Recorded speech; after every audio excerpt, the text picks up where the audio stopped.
Hello viewers, আসসালামু আলাইকুম। Welcome back to my channel রঙিন জীবন। আজ আমি আপনাদের দেখাবো আপনারা কিভাবে বাড়িতে ডিমের চপ, আলুর চপ ও ঝালের চপ একই সময়ে একই খরচে একই মশলা দিয়ে তৈরি করতে পারেন। তো আমি প্রথমে এখানে 4টি আলু ভালোভাবে ধুয়ে সিদ্ধ করে নিব প্রেসার কুকারের ভিতরে। তো বন্ধুরা খেয়াল রাখবেন, আলু সিদ্ধর সময় আপনারা আলুর উপরের ছাল কখনো ফেলে দিবেন না। তো আস্ত আলুই সিদ্ধ করে নেবেন। তো আমি 2টি ডিম সিদ্ধ করে রেখেছি। তো ডিম দুটি আমি ভালোভাবে ডিমের উপরের অংশটা ফেলে দিয়েছি। তো প্রথমে আমি 1 কাপ বেসন নিয়েছি, স্বাদ মতন নুন ব্যবহার করছি, 1 চামচ শুকনো ঝালের গুঁড়া ব্যবহার করছি। আপনারা যে যেমন ঝাল খেতে পছন্দ করেন তেমনই ঝাল নিয়ে নিতে পারেন। তো এখানে আমি 1 চামচ তেল ব্যবহার করছি। তো বন্ধুরা আমি 1 চামচ খাবার ছোটা ব্যবহার করছি। খাবার ছোটা ছাড়া আপনারা বেকিং পাউডার ব্যবহার করবেন না, তাহলে আপনার চপটা ভালো হবে না। তো আমি অল্প অল্প পানি দিয়ে আমি বেটার তৈরি করে নিব। তো বন্ধুরা দেখুন, আমি একসঙ্গে পানি ব্যবহার করিনি, অল্প অল্প পানি দিয়ে আমি বেটার তৈরি করে নিয়েছি। বেটারটা কেমন ঘন হয়েছে দেখুন। তো এইভাবে আপনারা বেটার তৈরি করে নেবেন। আলু সিদ্ধ হয়ে আসছে, আলুগুলো আমি এখন উঠিয়ে একটি একটি করে উঠিয়ে নিব। তারপর আলু একটি চামচ দিয়ে এভাবে চেপে চেপে আমি আলুর খোসাগুলো ভালোভাবে এভাবে ফেলে দেব। তো বন্ধুরা খেয়াল রাখবেন, আলু সব সময় আস্তই সিদ্ধ করবেন, কেটে সিদ্ধ করবেন না, তাহলে আপনার আলু নরম হয়ে যাবে।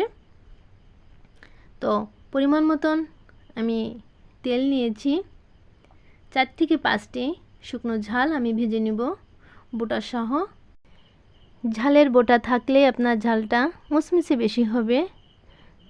তো বন্ধুরা আমি এখন 3টি পেঁয়াজ ভালোভাবে কুচি করে একটু বাদামি করে ভেজে নিব। ঝাল পেঁয়াজ আমি আলাদা আলাদা করে ভেজে নিয়েছি, তারপর একটি প্লেটে আমি উঠিয়ে নিয়েছি। তো বন্ধুরা আমি এখন একটি একটি করে ঝালের বোটা বেছে নিব। তারপর আমি এই ঝাল পেঁয়াজ পরিমাণ মতন লবণ দিয়েই আমি মেখে নিব।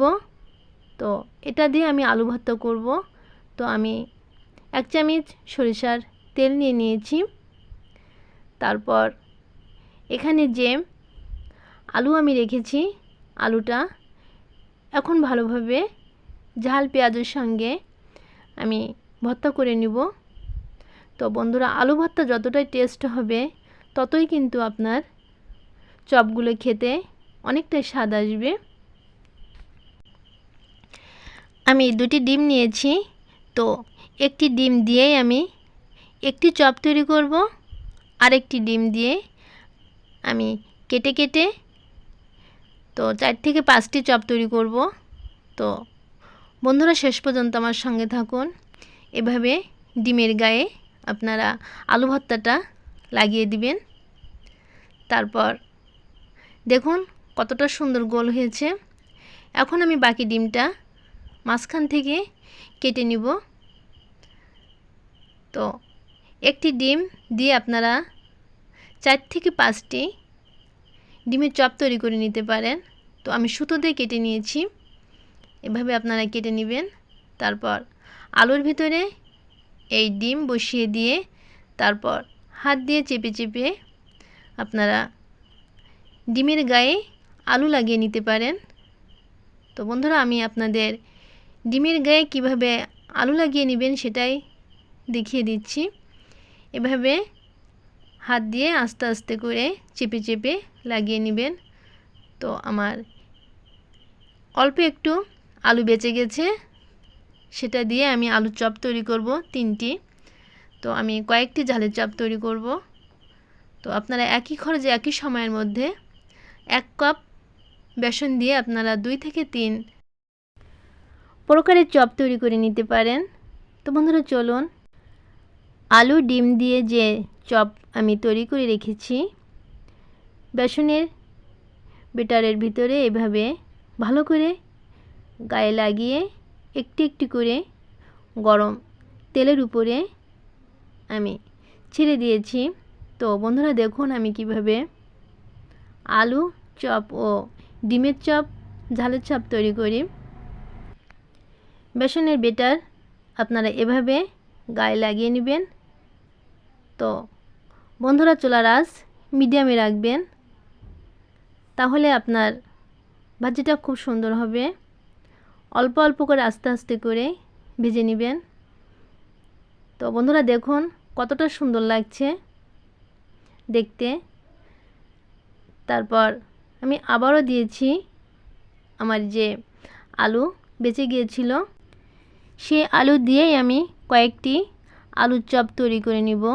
ডিমের চপ আমি যেভাবে বেসনের বেটার যেভাবে গায়ে মাখিয়ে নিয়েছি, আপনারা আলুর চপ তৈরি করার সময় ওইভাবে আলুর গায়ে বেটার মাখিয়ে নেবেন। তো বন্ধুরা শেষ পর্যন্ত আমার সঙ্গে থাকুন, আমার চপ তৈরি করা দেখুন। তো আমি এভাবে কয়েকটি আলুর চপ তৈরি করে নিয়েছি। ডিমের চপ, আলুর চপ একসঙ্গেই একই তেলে একই খরচে একইভাবেই হয়ে আসছে।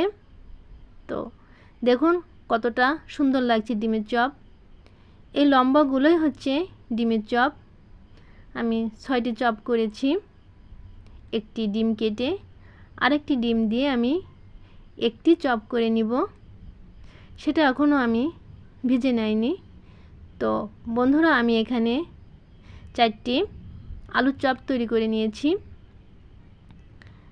তো দেখুন আমি একসঙ্গে ভেজে নিয়েছি। আপনারা একই খরচে একই সময়ের ভিতরে একসঙ্গে আপনারা আলু ও ডিমের চপ তৈরি করে নিতে পারেন। আমি যে একটি ডিম সম্পূর্ণ আস্ত আলাদাই রেখেছি, সেই ডিম বেসনের বেটার গায়ে ভালোভাবে মাখিয়ে এখন আমি এটা ভেজে নিব। তো বন্ধুরা দেখুন ডিমের চপ ও আলুর চপ, এখন আমি এই ডিমের চপের সঙ্গেই কিছু ঝালের চপ তৈরি করে নিব। তো বন্ধুরা ঝালের চপ খেতে অনেকটাই সুস্বাদু, অনেকেই পছন্দ করে, মুখে রুচি আসে। তো দেখুন ঝালের চপ, আলুর চপ, ডিমের চপ আপনারা একই সময়ে একই খরচে এবার রমজানের ইফতারিতে করতে পারেন অল্প সময়ের মধ্যে। ঝালের চপ একটু ধীরে ধীরে ভেজে নেবেন, চুলার আঁচটা মিডিয়ামে রাখবেন। তো বন্ধুরা দেখুন কতটা সুন্দর লাগছে ঝালের চপ। তো আপনারা এভাবে ঝালের চপ, ডিমের চপ, আলুর চপ বাসায় করে নিতে পারেন। তো আমি আপনাদের আবারও দেখিয়ে দিব কিভাবে ঝালের গায়ে আপনারা বেসনের বেটার মাখিয়ে নেবেন। তো বন্ধুরা আমার এই রান্নাটা আপনাদের যদি ভালো লেগে থাকে তাহলে আমার চ্যানেলটি সাবস্ক্রাইব করে নিন। বেসনের বেটার সবটুকু লেগে গেছে, তো একটু নষ্ট হয়নি। 4টি আলু, 2টি ডিম আর কয়েক পিস ঝালের চপ আমি তৈরি করে নিয়েছি। তো বন্ধুরা 1 কাপ বেসন দিয়েই আমি 3 ধরনের চপ তৈরি করে নিয়েছি। তো বন্ধুরা আমার এই রান্নাটা যদি আপনাদের ভালো লেগে থাকে তাহলে আমার চ্যানেলের পাশে থাকুন। ঝালের চপ যখন আপনারা তৈরি করবেন তখন চুলার আঁচটা মিডিয়ামে রাখবেন, একটু ধীরে ধীরে আস্তে করে ঝালের চপগুলো ভেজে নেবেন, তাহলে ভিতরের ঝালগুলো আপনার সিদ্ধ হয়ে আসবে। তো বন্ধুরা আমি যে তেল ব্যবহার করেছিলাম অনেকটাই থেকে গেছে, দেখুন অল্প তেল খরচ হয়েছে। তো এখানে আমি যে চপগুলো তৈরি করে নিয়েছি 1 কাপ বেসন দিয়ে আর 4টি আলু দিয়েই আমি এখানে চপ তৈরি করেছি। তো দেখুন আমার একই খরচে একই সময়ে ভিতরে আমার অনেকগুলো চপ তৈরি হয়ে গেছে। তো ভিতরে কোনো কাঁচা নেই। বাড়িতে থাকা যে কোনো মশলার রান্নার ভিডিও পেতে আমার চ্যানেলের পাশে থাকুন। তো বন্ধুরা এখন পরিবেশন করতে পারেন। আপনাদের সঙ্গে দেখা হবে এমনই রান্নার ভিডিও নিয়ে। তো আল্লাহ হাফেজ।